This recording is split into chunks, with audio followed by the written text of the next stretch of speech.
All right. There All we go. right, 6:30, call the meeting to order of the RWMWD for July. The first order of business is approval of the agenda. And just a comment before we start is that we will be doing roll call voting. Tina and I both talked to Tracy about this, and it's a better way to handle things so that we're sure that everybody is on record as to how they're voting. And it's not just this aye or nay or trying to figure out same sign or things like this. So we'll just run through.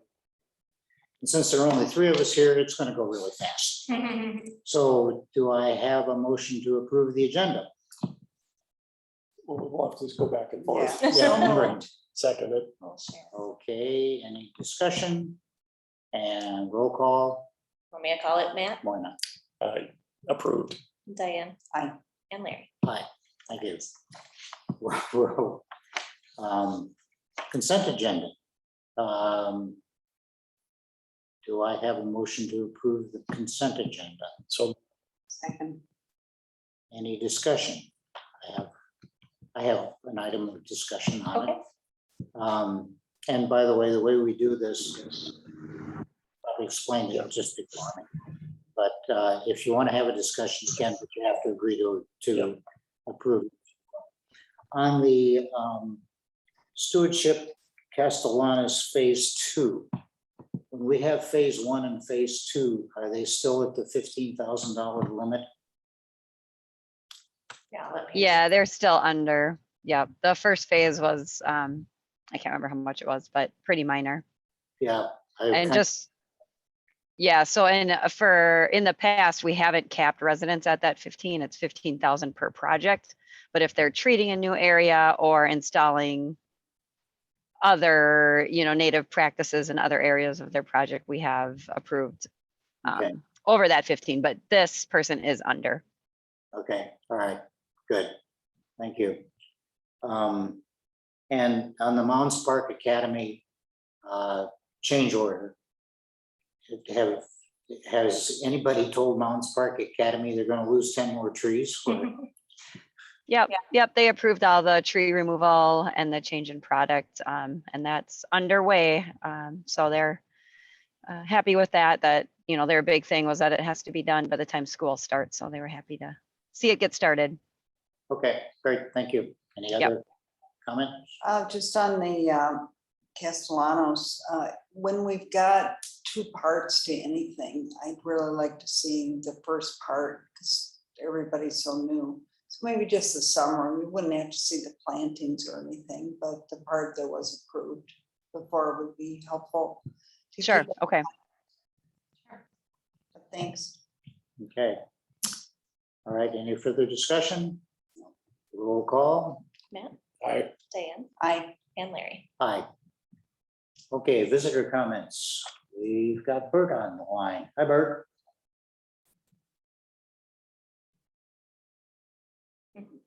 Bert Johnson, did you want to speak at this point, Bert?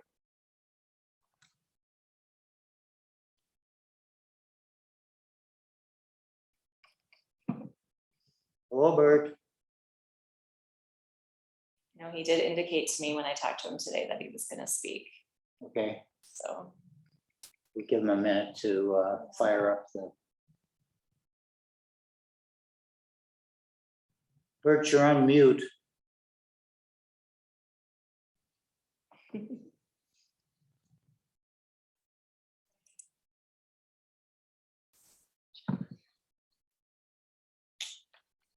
okay.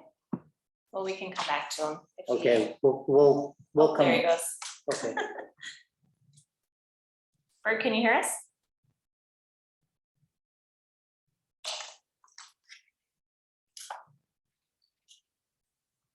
we're having technical difficulties tonight. We can't hear you if you're speaking. If you're speaking, yeah, we can't hear you.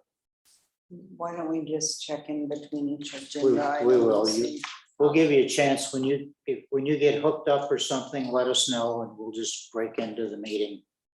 I'll message him too here and see if he. Okay. All right. Item number 5, permit program. We've approved everything. There were no applications. Any further comments? Is Nicole online? Nicole's not on tonight. Okay, She wasn't able to be here. so there's nothing, anybody have any questions about the permit program? Nope. Nope. Okay, good.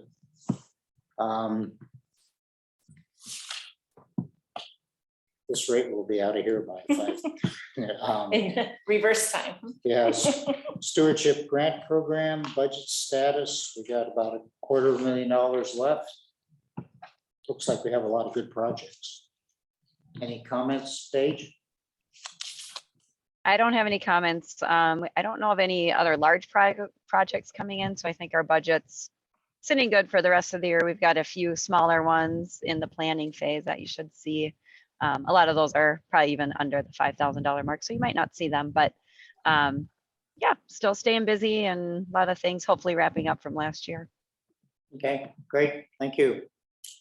Next item is the attorney report. Lauren, anything going on? No, I don't have anything for you tonight. Okay, good. This is making me Are a you little. sure? Nothing? This is making me a little nervous. I mean, I can come up with things, but we don't want that. Then we come to the board issues, policies, and operations. Board action log. We didn't get it attached. Yeah.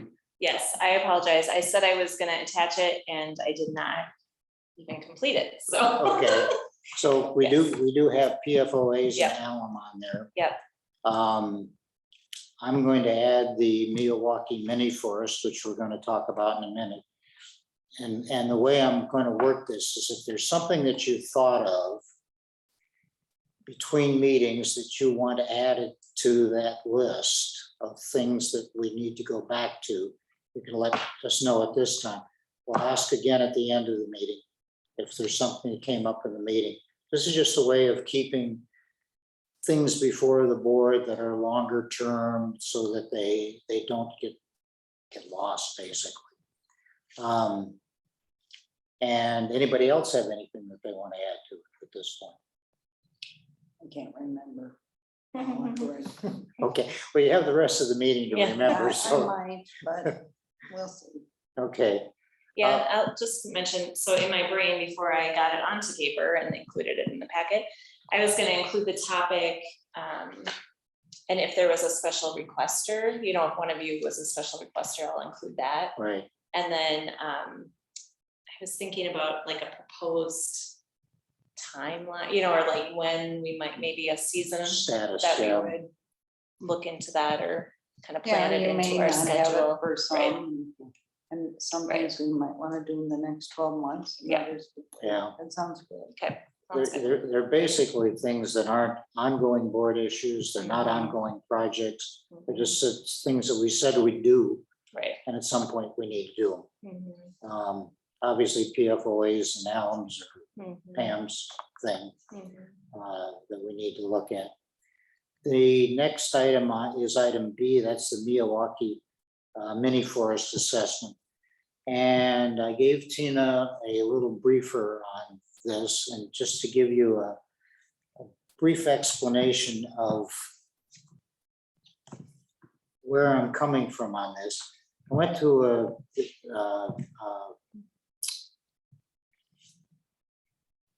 publishers coming out, whatever, for a book on this technology.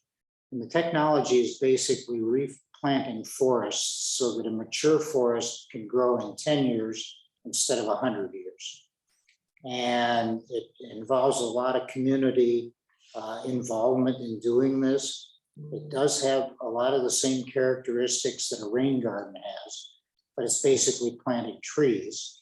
And she's from Minnesota, although she wrote this book when she lived in France.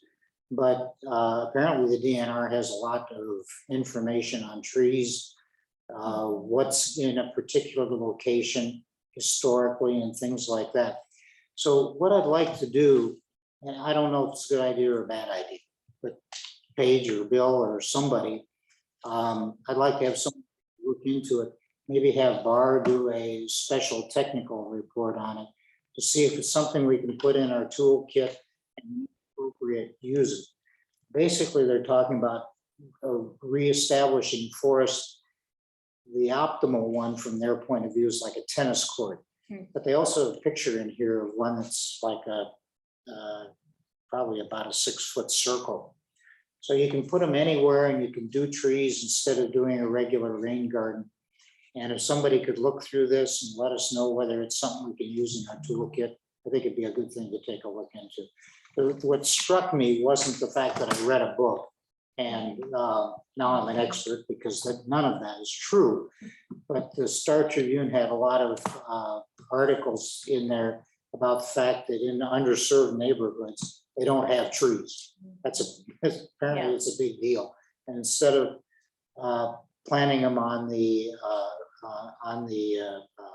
boulevards or something like that, maybe this is something we could work into our portfolio of ways that we interact with those people. So that's that. That's great. So I did forward your summary to Brad and Bill and Paige this afternoon, and I did suggest that Barr included as a new technology or emerging topic. Kind of have to change that name a little bit, but so I think, Brad, are you good with that? Yeah, good with that, and be happy to take a look and put the right resources behind it to get something pulled together. So, yep. I think it would be a nice complement to the sort of infrastructure or engineering new technologies that you give us. There's so much research going on in all of this. It sounds interesting. Yeah, it's very, very unique thing. The book is actually fascinating to read, not because all of the trees, but because of community involvement, how they get big companies involved and all that kind of stuff. But anyway, so somebody besides me take a look into it and see if it's worth it, whether we just land acquisition and use policy. You said you were In the works. starting to work on that. Yep, and I had some contact, Tracy and Lauren had contacted me and said that they have some resources for me. Okay. So I'll be in touch with them further about that. And then I've also been in touch with Minnehaha Creek Watershed District, who has a long-standing policy for land acquisition. Good. So we Okay. can have that as a another resource or Perfect. information. Yeah, we weren't supposed to have a report at this No. particular meeting. It's coming up later, but. Yeah. And then, Just sorry. one quick question. Is there any kind of time frame that we need to get this figured out by, or are they just kind of sitting there with not It's an kind of- idea of what well, to so- do with the land? Yeah, the Ponzabella Creek is sitting there. It doesn't feel urgent to me at the Yeah. time, but I'll keep my ear to the ground. with Yeah, that. keep on top of that. I mean, if it's an opportunity and it can fit within a policy that we have, it may be a thing to do, or if we can find partners that want to do something and we just help out, whatever. Yeah. And then the West Fadness Lake boundary change, you also had that in your administrator's report.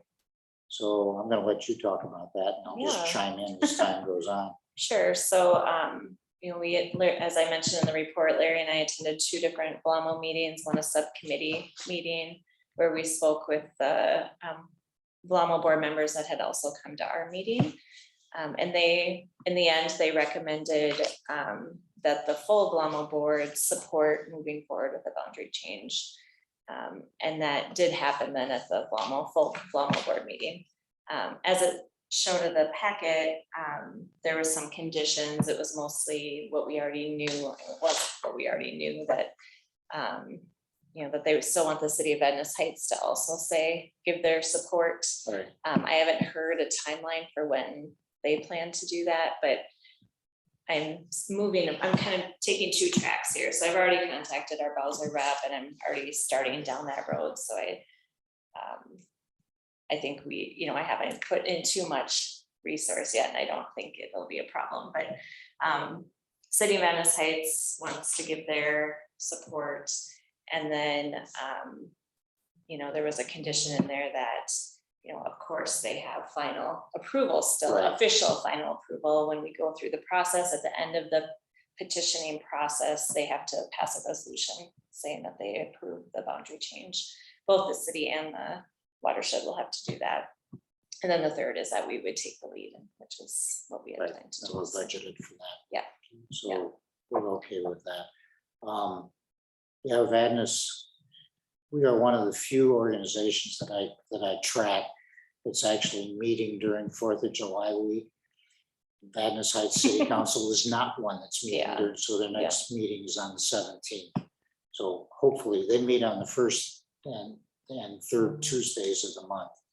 So hopefully we get in with that one, or it'd be nice if they could give their okay to move ahead before we get to our August meeting, so we can kick this off. Yeah.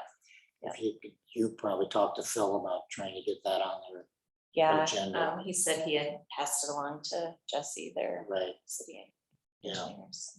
And all we're trying to do, trying to be good citizens about this, where we're telling them what we want to do. See if they're just going to dig their heels in and say no, but if they're okay, it's like Tina said, the way the process goes, they have to give official approval. So this isn't official approval. This is just saying, go ahead and Move work through the forward. process. So, and they seem to be okay with that. We also met in a workshop with the before with the Fadness Heights City Council, and they had a bunch of questions. But I don't think there's going to be a real problem with them going through it. They just have to get it on the agenda to do something. Yeah, for the full board. Yeah, so Yep. we're moving on that. Okay.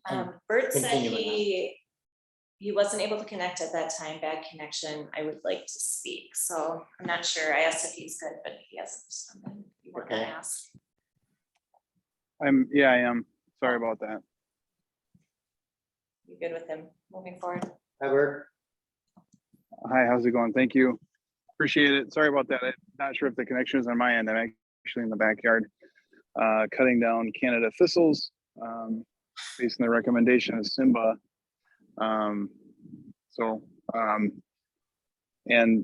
Bert Johnson here on behalf of the Twin Lake Association, and I wanted to thank Tina for the conversation earlier.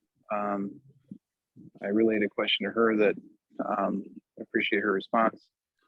And then just on the watershed's investment in the shoreline restoration, the communication from the watershed has been really good. And Simba was, I think really exemplary in explaining what was kind of what we could do to get ready to maintain after the first 3 years elapse, just kind of identifying invasive species, et cetera. And but we have not had great communication from Landbridge. So I know that Simba and Paige have both communicated separately with us, and that, you know, Landbridge is trying to communicate when they're going to come out. We have had some requests on that just to get better communication. So if we know when Landbridge is going to come out and do work, we can, you know, observe and learn, or if there's a better way that that the watershed folks could help us manage the public investment in the shoreline restoration project. We want to be good stewards, and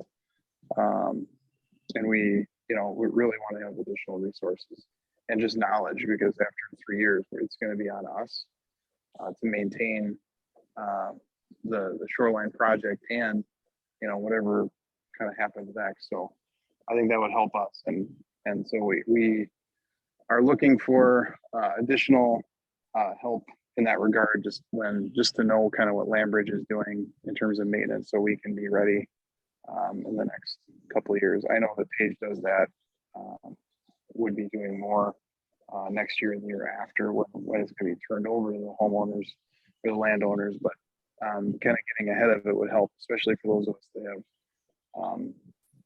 grants that we've applied for on our own. So much appreciated, and thanks for your time. Thanks for accommodating, because I had a bad connection earlier.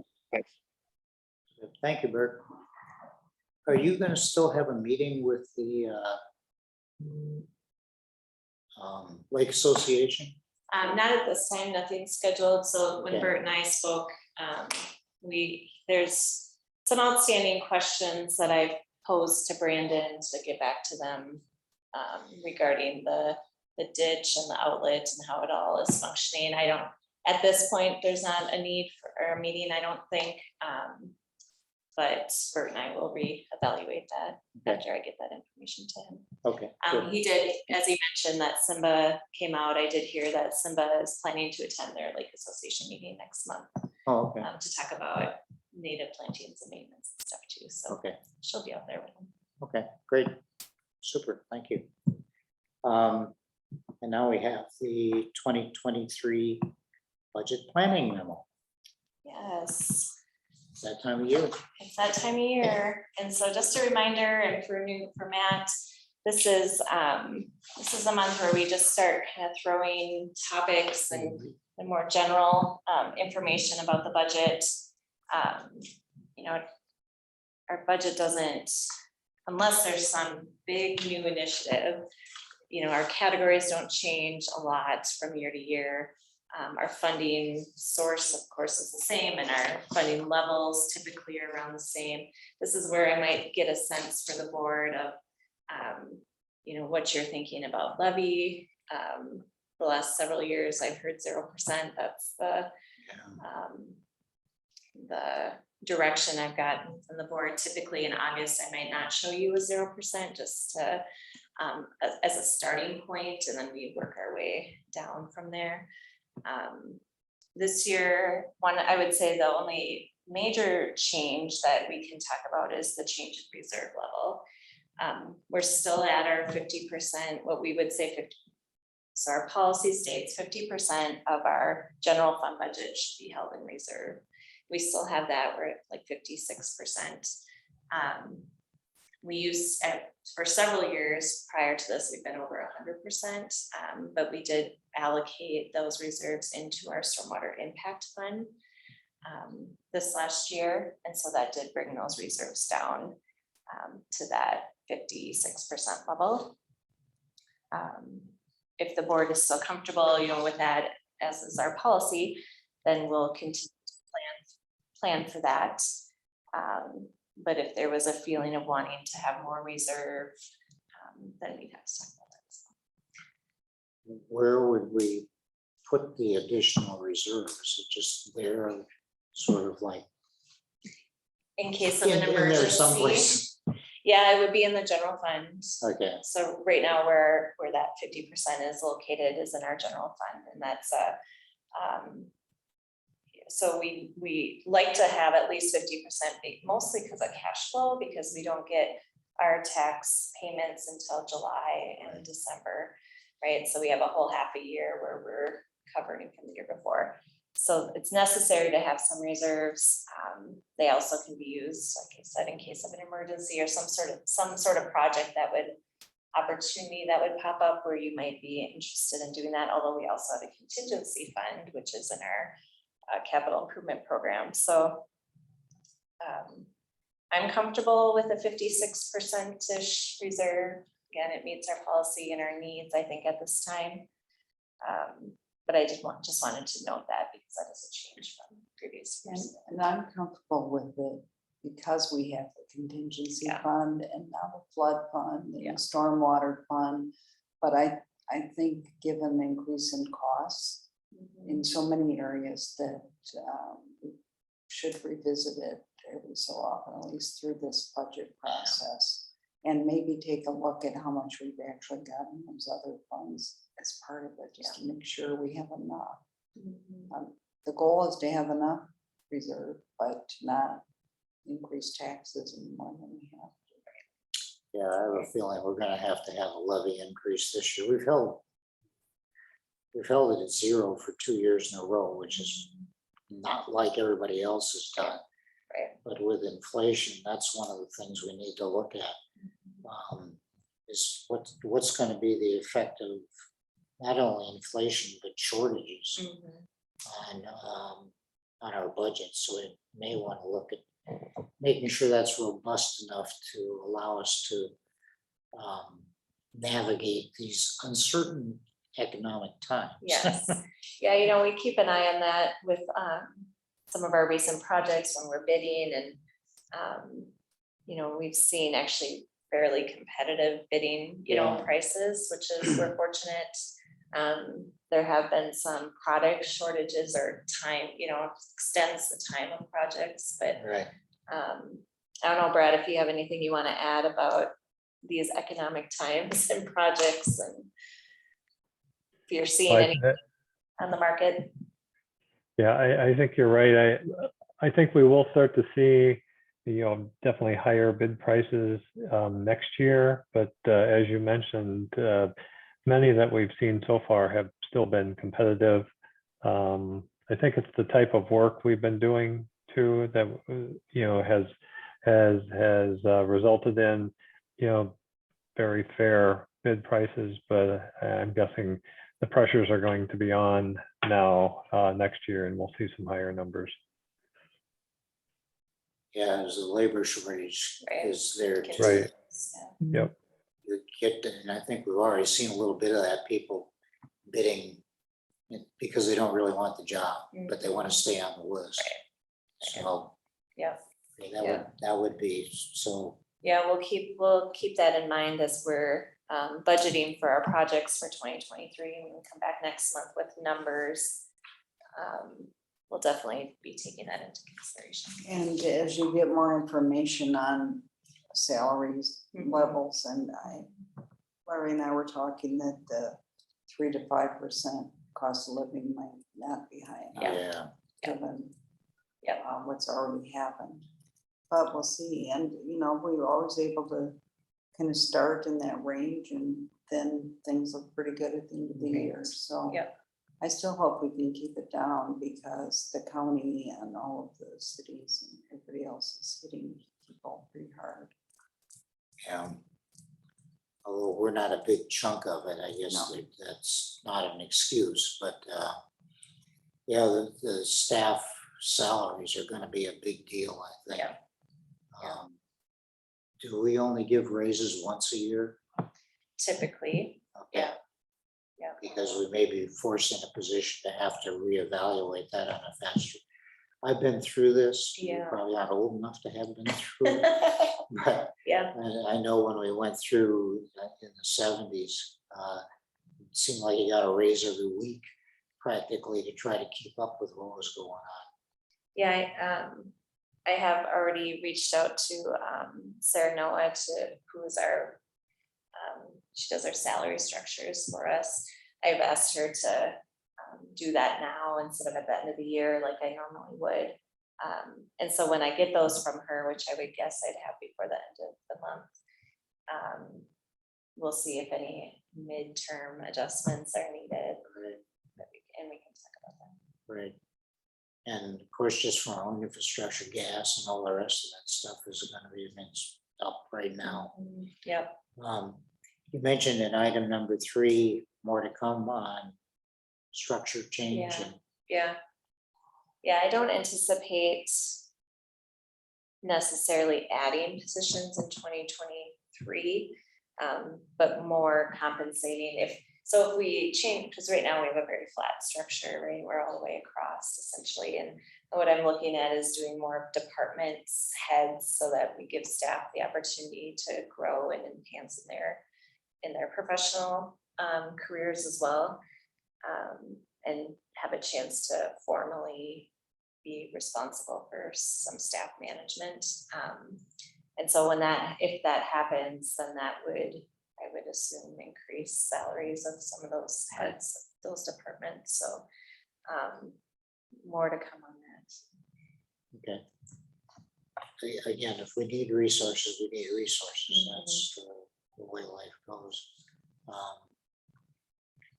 Okay. Some of these other items as we go down the list for building maintenance and equipment. Again, we have a pretty healthy budget, and that's helpful with a building our age as things pop up or happen that we didn't expect.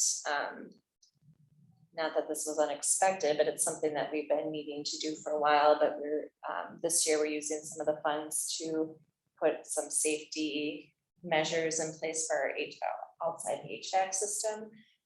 It's right on the edge of our building on the back side, which is a steep drop to the creek.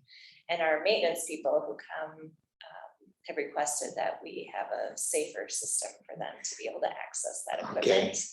So we've gotten some bids to basically build like a catwalk around the unit with stairs so that they can not have to tumble into the creek. yeah, and like they should really rope it, you know, have safety equipment and stuff when they're up there. So that's something that is, you know, that is something we've known about, you know, for a little while, but now we're finally going to use those funds to get that completed this year. So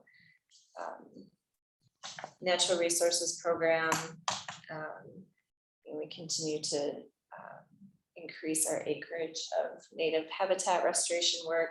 A few months back, Bill had included in his board packet update about some work at Keller Park and Keller Lake. So that will be happening in 2023. We'll continue our carp management, as well as all the other maintenance needs that the NR team takes care of. They're also a really good resource with Paige for the shoreline restoration work for our residents as well.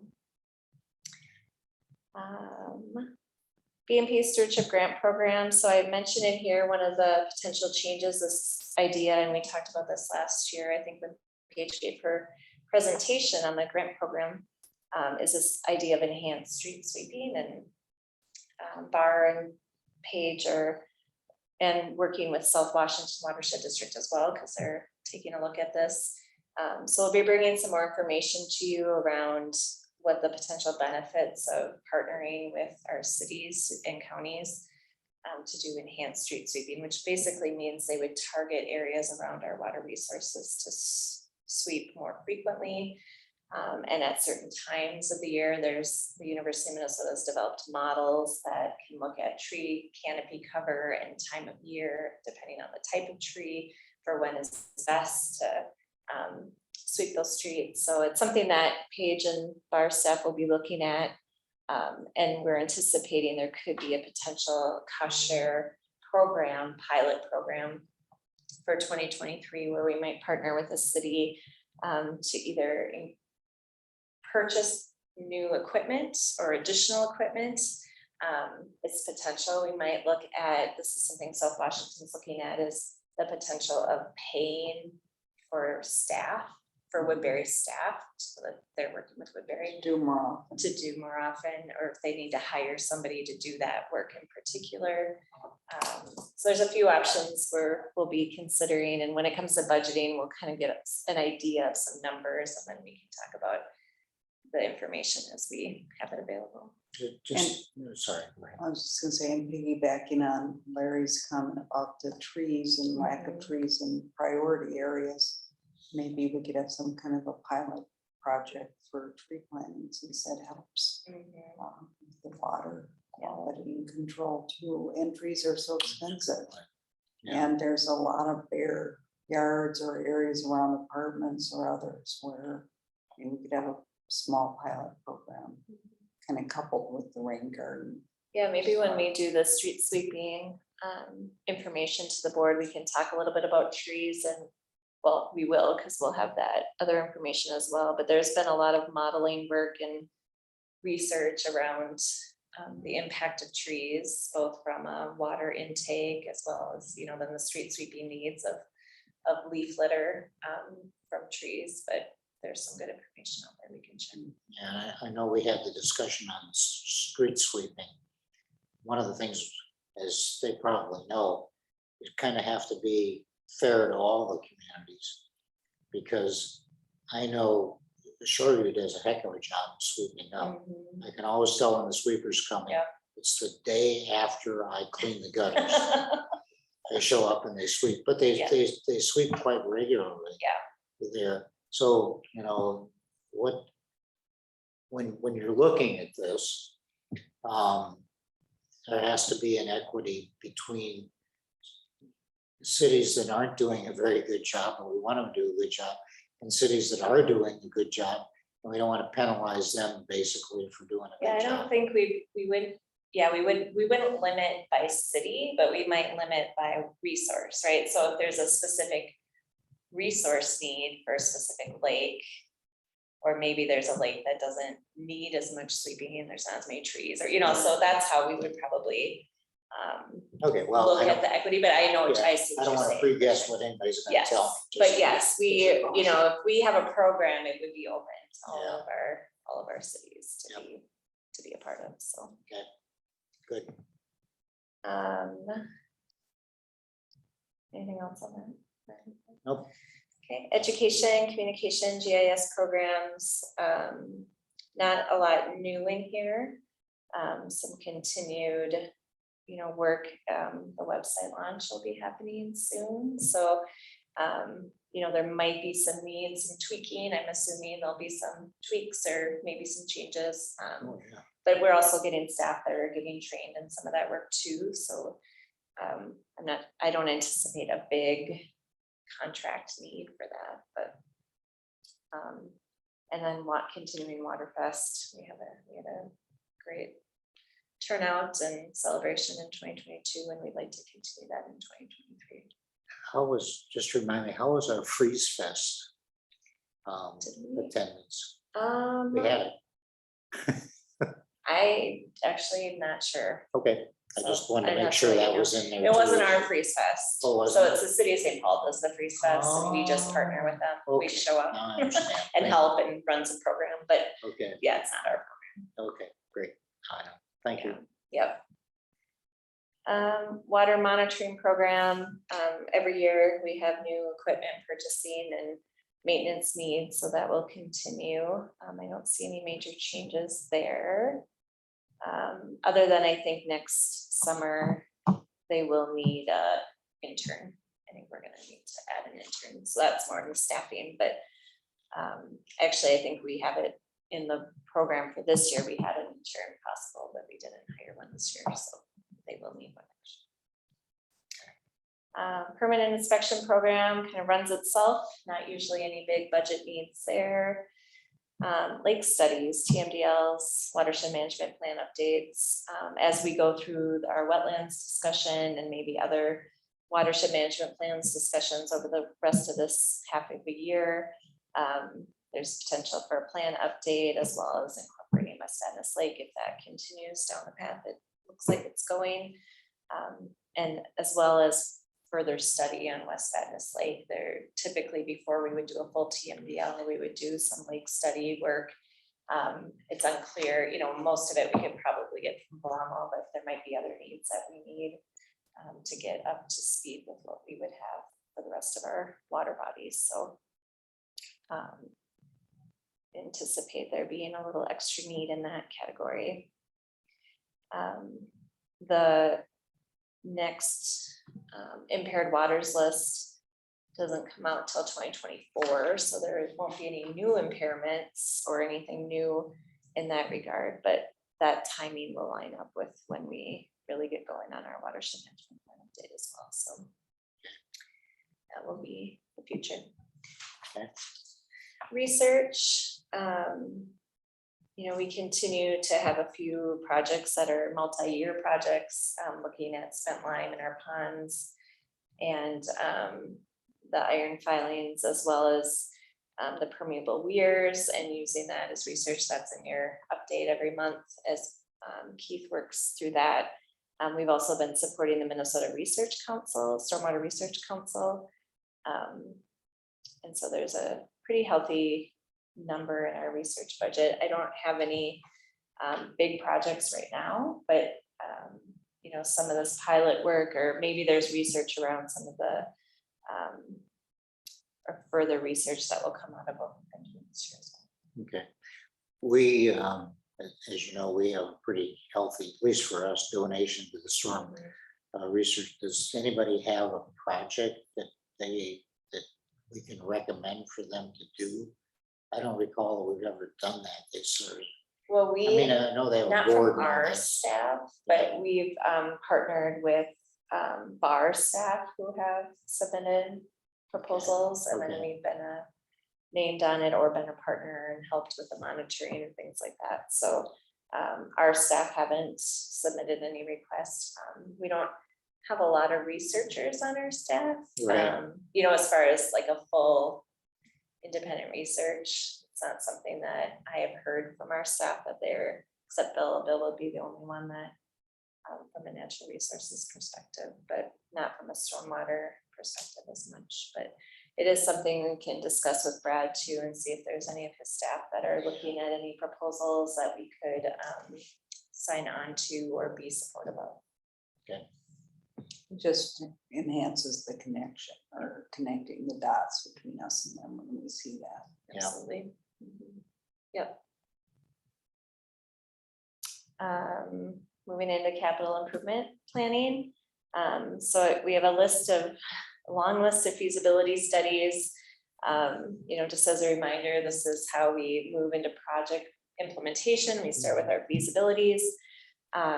There's some of these are born out of the Beltline Resiliency Study, continued with the Coleman Creek. So that would be the next phase of the Beltline Resiliency Study that's moving into feasibility. We'll be continuing with the Coleman Creek and Wakefield Lake diversion planning, and Ames Lake will be a long-term project as well for flood risk. One of the new items on there is looking at other areas of our district that aren't tributary to the Beltline, such as Tanners and Battle Creek and Fish Creek. Those would be the last three subwatersheds. And, you know, we'd like to look at a pre-planning study and evaluation of what data we have and what we might need so that we could get that area at the same level as the rest of our district. We do know that we have flood concerns with Battle Creek Lake, and with the creek itself, you know, just multi-year projects in the past, but we'd like to just see where our data is at and what more we might need to move forward.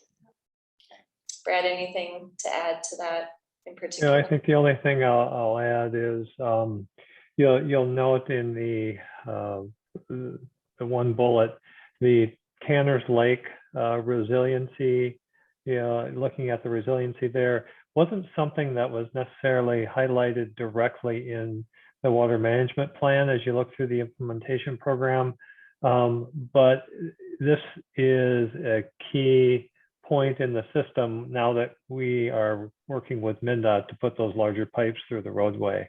So it provides us an opportunity to look at that whole system again with a different view of, kind of having that resiliency program that we looked at with the Beltline, looking at it for Tanners and Battle Creek Lake and that whole system. So it's a good opportunity, nice opportunity. So we'll take a look at that and see if there's, something to move into much deeper in that analysis. I have one question. I see 694, 494, 94 water quality has raised its head again. What's the thought process behind that? Because I thought we didn't have time. We allocated $500,000 before to put something in there, and we couldn't meet their timeline, so we just took our $500,000 and went someplace else. Yeah. What are we looking at now in that area? Brad, you want to address that too? Yeah, I think the message we got from MnDOT the last time is, you're right, Larry, we weren't meeting their timing for a particular effort in that intersection, but there may be a new window to still work on this. So, that window, we can learn more about it when we talk to them this fall, because that's when they said come back and visit with them. So it's not gone for sure, but it may look a little bit different than what we originally envisioned. But in essence, they said come talk to us in the fall is how I got it. So Because they had another project in that. yes. Yeah. All right. Just wondered. Okay. So I think all of those, rest of those items under water quality feasibility studies, you've heard about, many of them are continuations from 2022 to 2023. You saw the double driveway and Carver Pond in the board, I think, packet last month or the month before. We talked about the street sweeping, so we'll continue that. And then, you know, anything that might come out of the wetland restoration workshops, education's planning that we talk about the rest of this year. Flood damage reduction fund.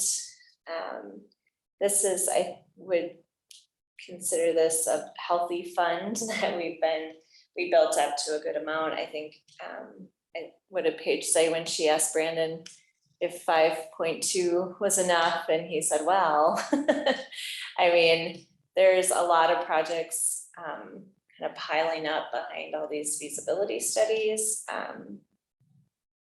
I think that, you know, each year we can only implement so much, right? So even if we have a lot of projects, we do have to phase them out, or they need to be phased because of, you know, one has to be done before another. So I think we're sitting good if we want to keep that at a similar level for next year. We'll have some ideas on budgets and numbers for next month, but Yeah, that was gonna be my question, because all of this stuff is leading to projects, but we're not haven't quite prioritized them yet. But we want to have enough money if last year's wasn't enough. So you guys are going to need to kind of consult the crystal ball and think what's gonna come up first and make sure we can keep moving. yeah, absolutely. We will definitely have a better look at that next month. Have some numbers for you, so. I mean, I guess the main point is we're moving forward from feasibility study to projects. We've done some low hanging fruits.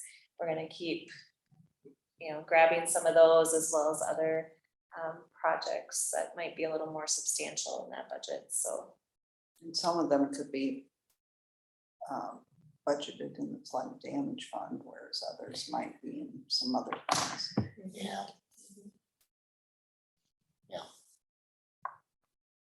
Because you never know, once flooding starts, you may discover things that you didn't know you had to do. Right. Targeted retrofits. Paige, do you want to kind of go over what we talked about today about targeted retrofits for the board?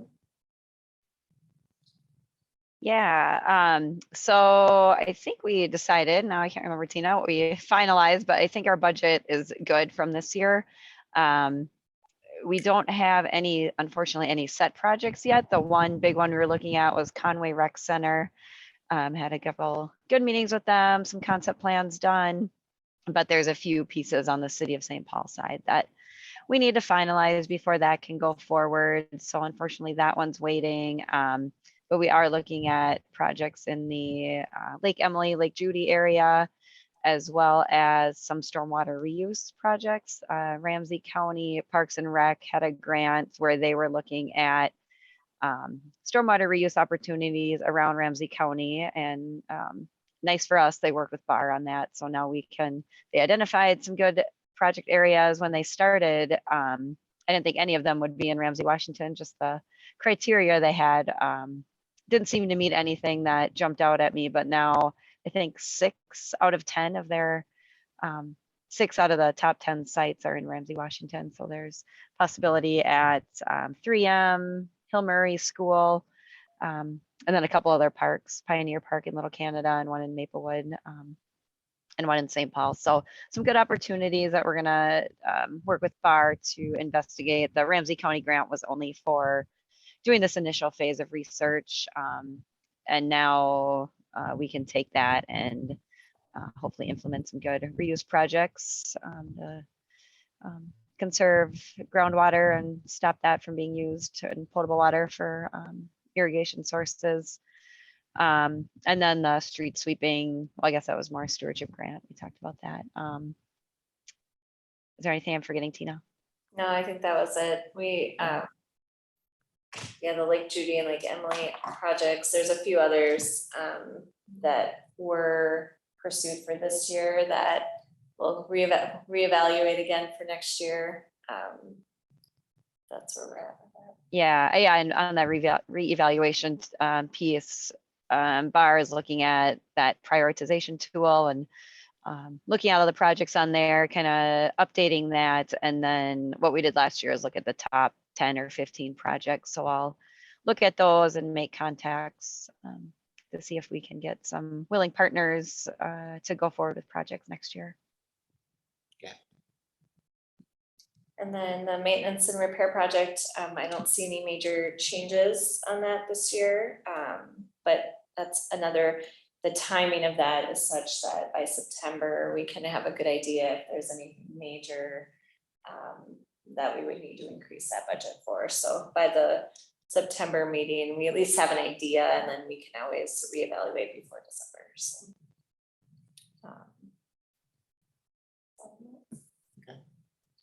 is there anything that you felt was not addressed or missing, or? No, you taking care of all my little notes. Do we have all the lake level monitors in that we're gonna be doing? Yes. Okay. Okay, I'm good. Good. Yeah, So, I'm good. okay. yeah, so next month you'll see the Carry table and descriptions, and we'll go from there. And Tina, I'd just like to comment, and as you kind of felt the flow of these during this year, so the budgeting process goes, but then we still check back with all of you in the form of a scope summary, whether it's a flood damage reduction project or water quality project, or even a feasibility study, and get the scope more defined, and then also redefine the budget dollars for the particular task. So you kind of continue to see these as they unfold even into next year. Fred? I know. Okay, thank you. Good job. And we have the administrator's report next. Yeah, I think we addressed every item that I had in there. Oh, except the resolutions, the mod resolution information. This is an annual process that happens through our watershed association, called MOD. They send out a request, and it basically would be if you had a pressing issue that you thought you wanted MOD to lobby for at the state legislature. To be honest, there's a lot of discussions around this process because it's a little unwieldy and hard to manage. Larry was in the resolutions approval meeting at the annual meeting in December last year, and I mean, it was virtual too, so that But then didn't help. 3 of them, I think. Yeah, And they're all, even in person, each it's one not. is torturous to go through. So one of the things that they're looking at is changing from this resolution process to just having a platform, you know, just these are the things we support, these are the things that we lobby for. And so then when issues pop up, it can be applied to that platform instead of having these individual resolutions come through from various places, watersheds. That's a recommendation that the administrators gave, and through their strategic planning process, that's one of the recommendations that the strategic plan committee is going to be recommending to the board. So I'm not sure if that will actually happen for this year. Obviously, they're still moving forward with their usual process. I personally don't typically find this is very helpful process, or I don't have issues that I think need to be addressed at that level. Oftentimes there might be one that comes through from another watershed that we're asked to support, and that's different. But Yeah, and not having a platform, you don't have flexibility if things come up. yeah, that's been the problem, is then things will come up, and then the mod board, the executive director, and the lobbyist is trying to go to the board, and the board, and it's just a process, and it's just doesn't work well. So There's a lot of tension. yeah, they're pointing at some, so the executive director for MOD is pointing at like the Association of Counties and Soil and Water Districts. They have platforms. They have, very distinct, this is who we are and what is important to us. So I think that's something that will probably happen. But in the meantime, if there were anything that the board was interested in submitting to MOD for resolutions, I think we would continue to go through this typical process. So would it be a resolution to move to a platform process? Yeah. Maybe, well, So I think Get at the, ready to sign on. I think in, what did they say, by the summer tour, they should have the strategic plan sent out to the member watersheds, and you should stay on there. And then you can submit a letter. That's, Okay, yeah. Even reading through this, even though I know it, it's sort of mind numbing. yeah, there's a lot, and it's actually been improved, believe it or not, Yeah. since they hired Emily as an executive The only director. thing I miss about the in-person meetings is they have some very interesting people from the northern watershed districts that come in and debate things. You know, it is interesting because we have such different, Yeah, focus and needs, and yeah. That's part of the reason I think it's kind of unwieldy, because it's hard for us to speak to the needs of the Red River, for instance, Right. but yet as watersheds, we want to support, so if there's a platform or a better way to support them, then I think that's different than a specific issue that they bring up, and we're like, we don't deal with that here, yeah, the metro watersheds are run quite differently than the, as we like to say, the outstate. Yeah. Watersheds are, so there's always a tension there too. We're learning a lot about this stuff. Yeah. Okay. Anything else? That's just for our general information, that this is what they've got on their Unless plate. there was anything you wanted to submit for as a resolution, then we would do that, fill out the form, but Yeah, I don't have anything for you to. no, I think the only thing we ever took a run at since I've been part of the board is better individual funding for metro watersheds, which kind of Oh, for flood flood damage control, reduction, yeah, didn't go so. yeah. Well, nothing has gone lately. Nothing has gone lately, yes. Basically. Okay, all righty, good. Anything else on that? Make sure I got my agenda. Report, mod resolution. Okay, we're on project and program status reports. That's correct. Anybody besides me want to know something? Okay, I have a couple of questions I have, and then we're going to get out of here in record time. In the meetings with these cities on the flood control plans, the modeling and all that, do you go to those meetings or is it just Barb? Nope, I go. Yep. Yep. Because I didn't get that feeling. North St. Paul got a grant from the MPCA for stormwater. Does that mean they're going by themselves? It sounded like they were sort of unilaterally acting at some point. And we just happened to discover this when we went in and talked to them. Yeah, I don't know if Paige or Brad has any additional information. All I know is that they had received this grant. Sometimes that's how nursing That's how operates, things but work, yeah. I don't know, Paige, do you have anything to add to I'm that? just curious. Yeah, just a little. I think it was a grant on their own. I know they're working with Brandon and other bar staff to gather some information. So we're definitely involved in helping them with the grant process, but the application, everything was on their own. Okay. And I might be able to find this on my own if I worked at, but where is ditch 17? Ditch 17 is between White Bear, no, correct me if I'm wrong. This is the White Bear to Wakefield, White Bear Avenue to Wakefield. Yeah, yep. By like Goodrich Golf Course. Yeah, so past Okay. Goodrich to the west, Downstream of Wicklander Pond, right? Wicklander, which is on the City of Maple Woods campus. Yeah. Yeah. So Wicklander to Wakefield essentially. Yeah.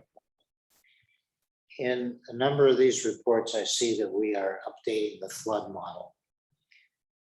Do we ever go back and look at how that affects some decisions we made before based on the old flood model, and how does that work? Brad, do you want to take that question? I need, I'm not sure I really understand your question, Larry.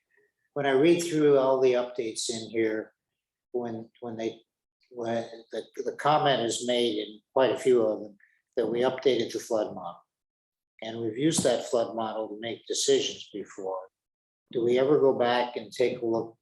And I don't know what updating the flood model means, so that's why I'm asking the question. Yeah, okay. And look, if we use the flood model to make decisions, do we go back and make sure that those decisions are still valid when we update the flood model? Or what I'm asking not make any sense? Well, I think a lot of the updates come in additional data that's been collected either by the municipalities or things that we've collected along the way to make the model better and better. We, in essence, then we use the model, and it includes all those things that we've worked on before, whether they've been implementation projects or other things. So I guess in a way we are looking at it again, but it's really in a refined and better model that we're building as we gain additional detail and information. Okay. So, yeah. Okay. I mean, if you look at like the Beltline resiliency study and all the modeling that was done upstream of the Phelan outlet, you know, there was far less data and information available. So we had a lot more assumptions that went into it. But as we, you know, not only the new rainfall data, but as we gathered more specifics of the entire system, you know, we could make a better model, and that would allow us to, you know, do something like the resiliency study and you know, fine tune the system or optimize it. Yeah. Okay. So is there a way of noting if the better model is a certain percentage different or something? Because I think Larry's question, is there enough difference that we would change the perception based on the new facts instead of the assumptions that were made? I think what we have to go on is, you know, the more certainty around the new flood levels and how we can manipulate those based on changes to the system. But I guess how I'm interpreting your question, Diane, is that's how we know we've got a better model, is how we can see the, yeah, how it responds to putting different assumptions and different elements into that model to test the entire system. So we're typically, when we're adding new data, more information to that model to make it bigger and better, it's ahead of a project, right? So we're collecting the data, we're getting the model, and then we're designing that project with that information. Certainly sometimes those projects are tied to other projects, or a lot of our watershed is tied together, but it's impacting that project. And certainly you would see if there was a problem with a past project or something in the vicinity, something could pop out of a model to signify a problem, but typically, like you said, it's just refining so that when we're designing that next project, we have more information. Because I know we talked the last time, like a Wassel Basin. Okay, so I found out the last time that if it floods, it'll go down in 2 days, which is actually pretty good. The project that was done on that, talking about piping going all the way around it, was pretty darn expensive, and over $10 million, whatever the number was on that. One of my questions is, with the new model data, do we retake a look at that and say, well, that may not be a solution that we have to look at financing at some point. There's another solution because of all the additional information we have out of the Right. model. When we look at it, here's what we can do, and it'll achieve the same result. Yeah, I think that's a really Yes. good example, actually. Yep. That's exactly right. Thank you. And as we implement different pieces of those projects that we envisioned in the beginning, now those are actually in the ground. So you have elevations and sizes and things that were actually put in the ground versus things that we were in concept form implementing or putting into the model. So now you actually have something that's in place that you can get data on, meaning elevations and sizes and things like that to make your model better reflect what's actually happening instead of what we envision will happen. Okay, good, thank you.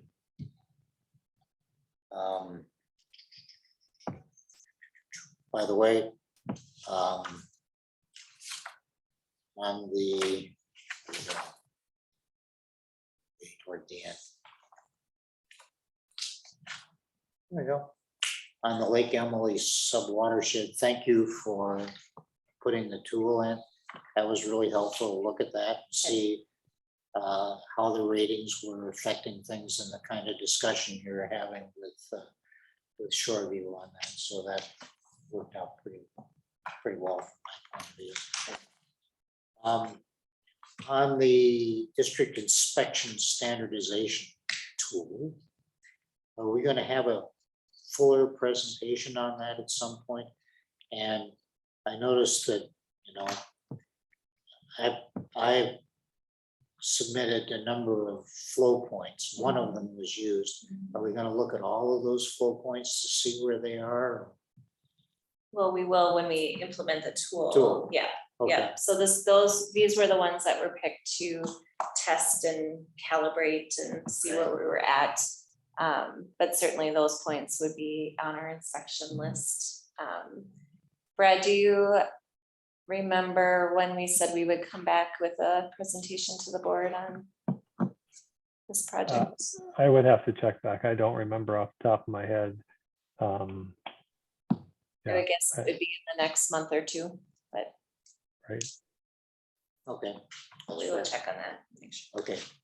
Is there a timeline for the inspections? Because as always, I'm hoping that areas that have flooded in the past are inspected either more often or sooner in the dry season. Yeah, so I mean, that's something, it's kind of a continual process throughout the year. And we'll have to get that. We even have the CIP coming up that we're going to have to deal with. So Yeah. that's what the tool's for. So. Yeah. And I thought I liked the pictures from the Lake Owasso shoreline ecological restoration. That looked like a really good project. Yeah, it's always great too when we can get the community out planting with us. I know the group really likes that, and now the CAC is there tonight. And a couple of questions on the. Anybody else want to talk besides me? By the way, We'll chime in later. We just covered all the things on our. Yes, yeah. On the communications program. Yeah. And a couple of quick questions. At the, looks like we had really good attendance at Waterfest. Did we have like a sign up for people to get on our mailing list there or something? The mailing list is kind of paltry, really, given how many people we have in the district. Yeah, I mean, I don't know what Lauren would say as far as percentage of people. We always have that sign up at events like that, so I'm assuming we did. We also have, so when people signed like for prizes or for, you know, we got their information too, so I know that's part of it where we can reach out to them and offer, you know, for them to connect with us in those ways as well. Okay. I liked that they did the passport system to get around, and so was thinking that one of the stops should be, give us your email or your contact. Sign into the website, and look Yeah. at it, Yeah, Something like that. yeah, that's a good idea. see if you can find something. Mhm. And she was talking in here about rebuilding our show and tell stuff, if you will. That's little that we're going to. Oh, for the tabling. Yeah, events, table stuff like yeah, that. yeah. Has she looked at other watershed districts, see what they have? Okay. Yeah, I think she's, yeah, I mean, we haven't had a lot of events where she would maybe see that in person, but I know she connects with them about this. Cause I remember we were on a tour a couple of years, it's been so long, I thanks to know, COVID, and- but I remember they had a table where Yeah. they showed the effects of sand and all that Oh, kind yeah. of stuff. Well, that one year at Mod, remember every watershed could set up a table with Right, their educational materials to vote, you know, who had the best project or, right, so, but that was before Lauren was hired, but I know that she has connected with other watersheds specifically in the metro area. One of the best ones I've seen is the demonstration of how long the native plant roots Oh, are. yeah, we where have one you- of those. oh, yeah, yeah, That's one Yeah. I saw years ago, and you just keep going, Just keep going, pulling, going. yeah, we have one of those, pull the cord things that we take to events. Yeah. Mhm. and do we have a trailer or something we put this stuff in, should we? At this point, I think a lot of the stuff is getting smaller, like for Waterfest, when we, get other people's things and to set up, we hire, or we rent a trailer. I don't know at this point if it's necessary, typically we can haul with a truck or a SUV, All right. I was but just I'll, thinking, something I can mention to Lauren too, as she's reevaluating what we're doing, how we're yeah, doing. Never take a look at that, because I know when I was working with divisions and as a division, we would have trailers, we'd pack everything in, and it was just ready to go. Yeah. We'd take it to a school, unload it, show them all the stuff, pack it back in, Mhm. if you want. Okay, and I see she's waiting, I got a copy of the proposed Volunteer guide. guide. Mhm. It's kind of nice, but one of my questions is the anti-discrimination, anti-harassment policies are pretty draconian. They have to be in this, or maybe have to ask Lauren. Yeah, I think that was something she was gonna talk to legal about too, as far as our volunteer. We have Lauren, it's a volunteer guide, basically that, you know, kind of informs the volunteer. We haven't really had anything formal to share with just people that volunteer with us at events and, yeah, one of the things that she included was the anti-discrimination. And I can share that with you, Lauren. You can take a look and see if there's other examples or language that would be Yeah, less. We're also gonna look at waivers and releases Yeah, and the just all of those legal policies that need to kind of be in there, but be part of it. And then the record checks that are being done at most volunteer organizations now. yeah, and maybe it can come out of that guide, you know, those policies could come out of that guide and be Yeah.